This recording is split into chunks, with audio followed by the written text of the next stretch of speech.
ओम शांति।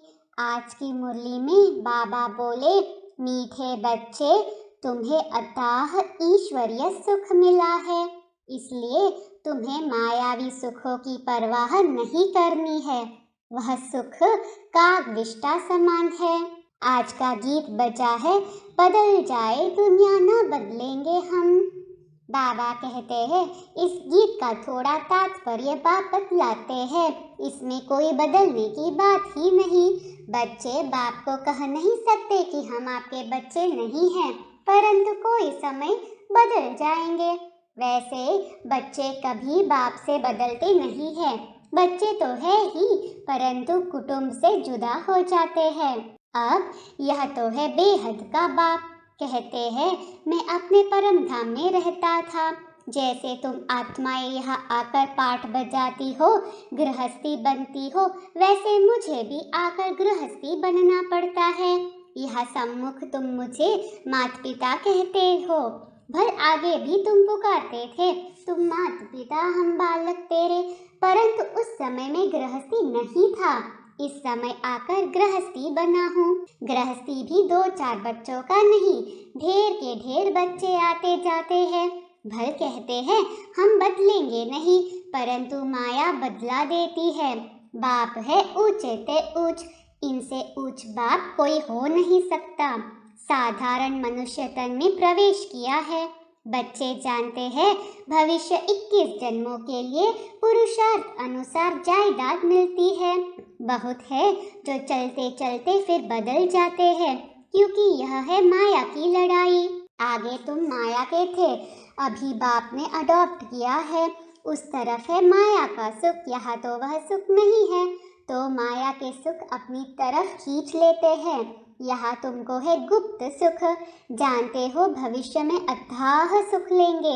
यहाँ के सुख में अगर बुद्धि गई तो वह सुख याद आते रहेंगे, अंत में भी वही याद आएंगे। इसलिए इन मायावी सुखों की परवाह नहीं रखनी है। गाते भी है, यह सुख कागविष्टा के समान है। अब तुम बच्चे जानते हो, सुख तो हमको सतयुग में मिलेगा। वह सुख प्राप्त करने के लिए हम माता पिता के बने हैं। बाप जरूर कोई समय गृहस्थी बने हैं, जिस कारण उनको माता पिता कहा जाता है। अभी तुम बच्चे जानते हो, बेहद का बाप भी है तो माँ भी है। इस माँ द्वारा अर्थात प्रजापिता ब्रह्मा द्वारा अडॉप्ट किया है। अब प्रजापिता और शिव दोनों ही बाप ठहरे। बाप तो माता द्वारा अडॉप्ट करेंगे ना। अब त्वमेव माताश्च पिता त्वमेव, इनको कहे या ब्रह्मा को कहे। गाते तो है हम सब ब्रदर से, वह फादर है, उसमें तो माता का प्रश्न ही नहीं। गाया जाता है तो माता पिता। अब माता पिता कैसे बनते हैं, यह वंडरफुल बातें हैं समझने की। मनुष्य मूंझते भी है, क्योंकि शरीर तो मेल का है ना, इसलिए माता अडॉप्ट की गई। वह है सरस्वती बेटी, परंतु बेटी द्वारा तो अडॉप्ट नहीं किया जाता है। यह माता भी है तो पिता भी है, उसने इसमें प्रवेश किया है। तब ब्रह्मा को खुद कहते हैं, तुम हमारा बच्चा भी हो, पत्नी भी हो। बरोबर बाप इन द्वारा अडॉप्ट करते हैं, तो यह माता भी हो जाती है। फिर भी बाप कहते हैं, तुमको याद मुझे करना है, ब्रह्मा को याद नहीं करना है। मनुष्य तो दुनिया में बहुत लॉकेट पहनते हैं, यह तो बाप है। बाप कहते हैं, बच्चे तुम्हें अपना भी सब कुछ भूल जाना है। देह सहित देह के जो भी संबंधी है, सबको भूल परम पिता परमात्मा के साथ योग लगाओ। तुम बच्चों को फरमान है, मुझ बाप को याद करो, मैं इनमें प्रवेश होकर तुमको राजयोग सिखलाता हूँ। इसमें प्रेरणा की कोई बात नहीं है। प्रेरणा से बाबा काम नहीं करता है, यह ड्रामा अनुसार सब कुछ होना ही है। बाप की याद से विकर्म विनाश होंगे।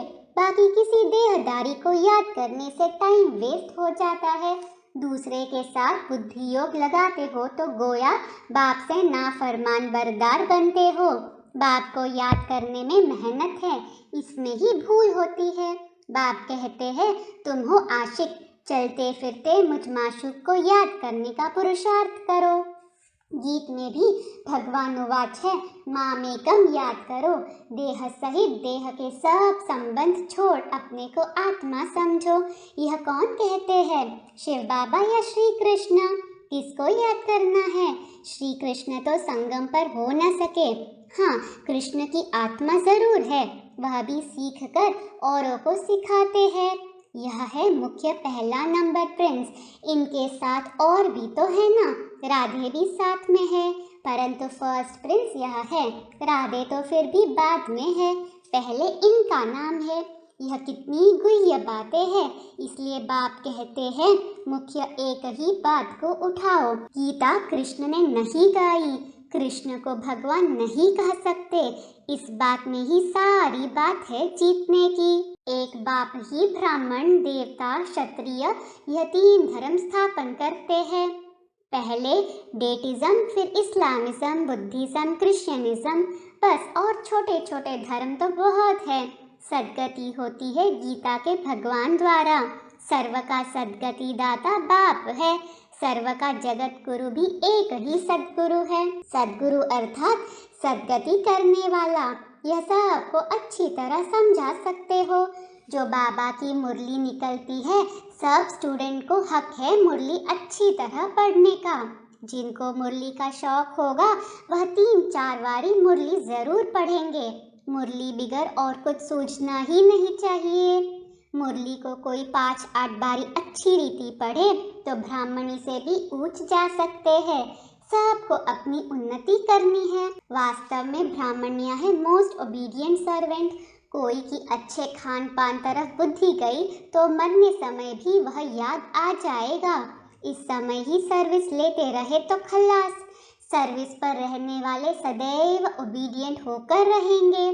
जैसे जनक बच्ची है, सर्वेंट बन सर्विस करनी है।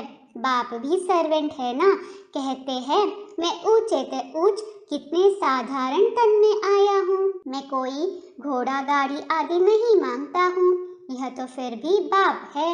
वानप्रस्थ के बाद बच्चों का फर्ज होता है बाप की सेवा करना। शिव बाबा का रथ है, फिर भी बाबा कोई सेवा नहीं लेता है बच्चों से। बच्चों को अपनी पढ़ाई में पूरा ध्यान देना है। कायदे से पढ़ेंगे पढ़ाएंगे तो सतयुग में भी कायदे से राज्य करेंगे। हर एक बात में एक्यूरेट बनना है। हम विश्व के राजकुमार राजकुमारी बनते हैं तो वह मैनर्स यहाँ सीखते हैं। कृष्ण की कितनी महिमा है, महाराजकुमार। बाप से भी कृष्ण का नाम जास्ती है। राधे कृष्ण के माँ बाप कोई इतने मार्क्स नहीं ले सकते हैं जितने राधे कृष्ण लेते हैं। ऊंची पढ़ाई यह पढ़ते हैं, सबसे जास्ती मार्क्स कृष्ण लेते हैं। मूल बात है अपने को अशरीरी आत्मा समझो। हम बेहद बाप की औलाद है, हमको सर्वगुण संपन्न यहाँ बनना है। अभी कोई संपूर्ण नहीं बने हैं, सभी पुरुषार्थी है। इनकी रिजल्ट भी बाबा देखते तो है ना। ब्रह्मा सबसे ऊंच जाएगा, इसलिए फॉलो फादर कहा जाता है। अंत तक फादर को ही फॉलो करना पड़े। ड्रामा में जो कुछ होता है समझा जाता है यही राइट है। कोई भी बात में संशय नहीं आ सकता है। अम्मा मरे तो भी हलवा खाना, तुमको तो मन मना भव होकर रहना है। दुख की कोई बात ही नहीं। ड्रामा में जो नोंद होगी वह होती ही रहेगी। अनादि बना बनाया ड्रामा है, जो नोंद है वह होता रहेगा।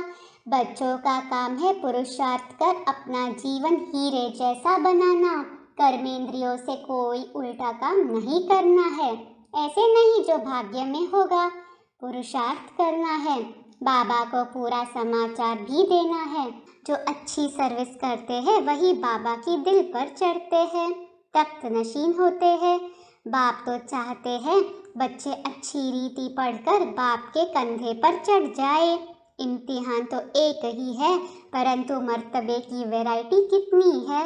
हर एक फूल अपनी अपनी खुशबू देते हैं। कोई तो एकदम बदबू वाले भी है, कई बच्चे कमाल करने वाले भी है ना। बाप को पतित से पावन बनाने में कितनी मेहनत करनी पड़ती है। बंदरों को मंदिर लायक बनाते हैं। सूर्यवंशी चंद्रवंशी राजा प्रजा गरीब साहूकार सब बनते हैं ना।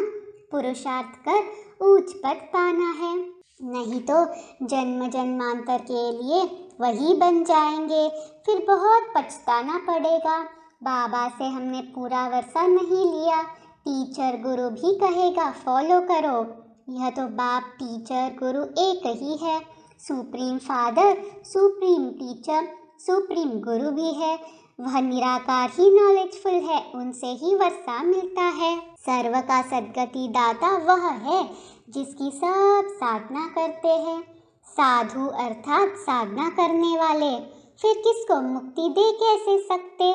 समझाने की युक्ति बड़ी अच्छी चाहिए, जो कह सके कि यह प्रदर्शनी मनुष्य को हीरे जैसा बनाने वाली है। यह प्रदर्शनी परमपिता परमात्मा के डायरेक्शन से बनाई हुई है। उद्घाटन ऐसे से कराना चाहिए जो कुछ समझा भी सके। एक दिन बड़े भी आकर तुम्हारे पास समझेंगे, सन्यासी आदि भी आएंगे, उस ड्रेस में बैठ समझेंगे। अब बाबा डायरेक्शन देते हैं, मन मना भव, बाप को याद करो तो पावन बनेंगे। विनाश भी सामने खड़ा है। बाप कहते हैं, मैं कितना बड़ा गृहस्थी बना हूँ, सबसे बड़े ते बड़ा गृहस्थी धर्म में पालन करता हूँ। ड्रामा में मेरा पाठ ही ऐसा है। बच्चों को उच्च पद पाने में मेहनत करनी चाहिए, पुरुषार्थ कर माँ बाप के गद्दी नशीन बनना चाहिए। शिव बाबा के हम बच्चे हैं, अंदर में वह नशा रहना चाहिए। हम बाबा से कम थोड़े ही जाएंगे। धारणा में है बाप समान सच्चा सेवाधारी बनना है, किसी से भी सेवा नहीं लेनी है, ओबीडियंट होकर रहना है। ड्रामा में जो भी सीन चलती है वही राइट है, उसमें संशय नहीं उठाना है। अपनी जीवन को हीरे जैसा बनाने का पुरुषार्थ करना है। आज का वरदान है, इस पुरानी दुनिया को विदेश समझ, इससे उपराम रहने वाले स्वदेशी भव। स्लोगन है, झमेलों में फंसने के बजाय सदा मिलन मेले में रहो। ओम शांति।